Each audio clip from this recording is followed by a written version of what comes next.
विदर्भाच्या 11 जिल्ह्यांमध्ये दररोज 14 शेतकरी आत्महत्यांच्या मार्गाने आपली आयुष्य संपवित आहेत. त्या इतरत्रही शेतकरी मरत आहेत. शेतकरी आणि समाज जीवनाचे प्रश्न इतके भयंकर वाढलेले आहेत की कशावर बोलावं आणि लिहावं ही फार विदारक अडचण आहे. शेतकरी आणि शेती क्षेत्रासाठी मलमपेट्यांपेक्षा कायमस्वरूपी उपाययोजना केल्याशिवाय शेतकरी, श्रमिक आणि सर्वसामान्य सुखी होणार नाहीत.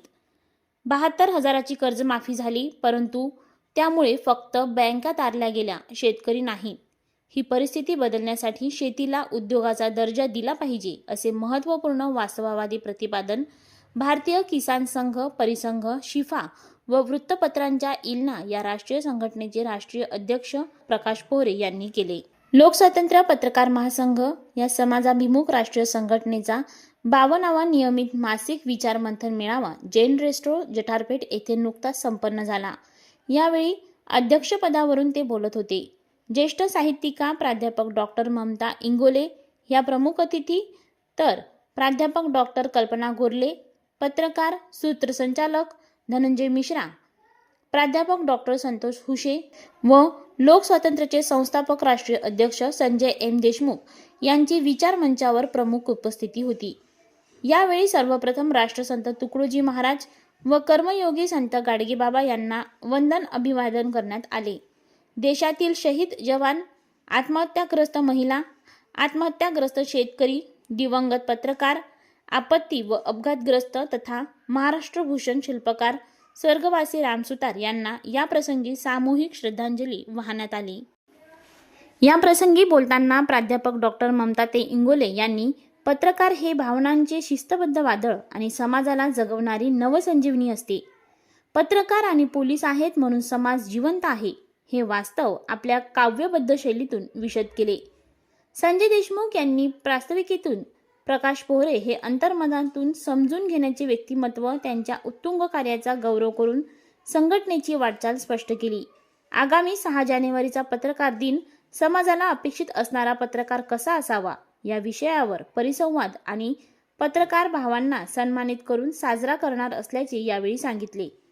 कल्पना गोरले आणि धनंजय मिश्रा यांनी सुद्धा प्रकाश भाऊ आणि लोकस्वातंत्र्याच्या वाटचालीचा व लोकस्वातंत्र्य या अर्थपूर्ण उदात्त नावाचा गौरव करून शुभेच्छा व्यक्त केल्या. यावेळी प्रकाश पोहरे, ममता इंगोले, कल्पना थोरात व धनंजय मिश्रा यांना सन्मानपत्र, स्मृतिचिन्ह, शॉल व पुष्पगुच्छ देऊन सन्मानित करण्यात आले.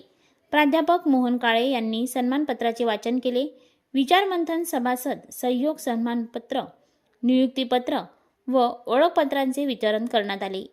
लोकस्वातंत्र्य पत्रकार महासंघाच्या विदर्भ अध्यक्षपदावर प्राध्यापक डॉक्टर किरण वाघमारे, विदर्भ संघटन प्रमुख राजेश खारोडे, तर अमरावती जिल्हा ग्रामीण अध्यक्ष म्हणून महेंद्र काळे यांच्या नियुक्तीची घोषणा संस्थापक राष्ट्रीय अध्यक्ष संजय देशमुख यांनी केली. या कार्यक्रमाला राष्ट्रीय उपाध्यक्ष प्रदीप खाडे, सचिव राजेंद्र देशमुख, अंबादास तल्हार, सौ जया भारती, संतोष धरमकर, विनायक पांडे, सागर लोडम, पंजाबराव वर, प्राध्यापक महादेव लुले, दिलीप नवले, मनोहर मोहड, दिवाकर गावंडे, श्रीकृष्ण माळी, रावसाहेब देशमुख, महेंद्र काळे अमरावती, किशोर मुटे हिंगणघाट, प्राध्यापक मोहन काळे, के व्ही देशमुख, प्राध्यापक प्रकाश डवले, सुरेश पाचकवडे, सतीश देशमुख, आशिष वानखडे, सौ नयना देशमुख, वैशाली देशमुख, ॲडव्होकेट संकेत देशमुख, प्राध्यापक विजय काटे, प्राध्यापक विजयराव बाहकर, सौ दीपाली बाहेकर, अनिल मावळे, नरेंद्र देशमुख, प्राध्यापक doctor Balkrishna Khandare, advocate Murlidhar Ingle, doctor Manohar Ghoge, doctor Ashok Shirsat, Atmaram Shelke, Gajanan Thorat, Dharerao Deshmukh, Vasantrao Deshmukh, Krishna Chavan, Gajanan Chavan, Gajanan Mure, K M Deshmukh, Prashant Kolhe, Ravindra Deshmukh, Gajanan Wankhade, Shivcharan Dongre, Gajabhau Deshmukh, Ramesh Samudre, Amit Ingle, Eknath Pakhare, Akash Harne, Vishal Naik, Deepak Shirsat, Bhavesh Hushe, Phulchand Wankhade, Devanand Gawai, advocate Prajanand Uparwat, Ravi Patne, Ajay Wankhade व अनेक पत्रकार उपस्थित होते. कार्यक्रमाचे संचालन सौ जया भारती व प्राध्यापक महादेव लुले यांनी केले. सहभोजनाने कार्यक्रमाची सांगता झाली.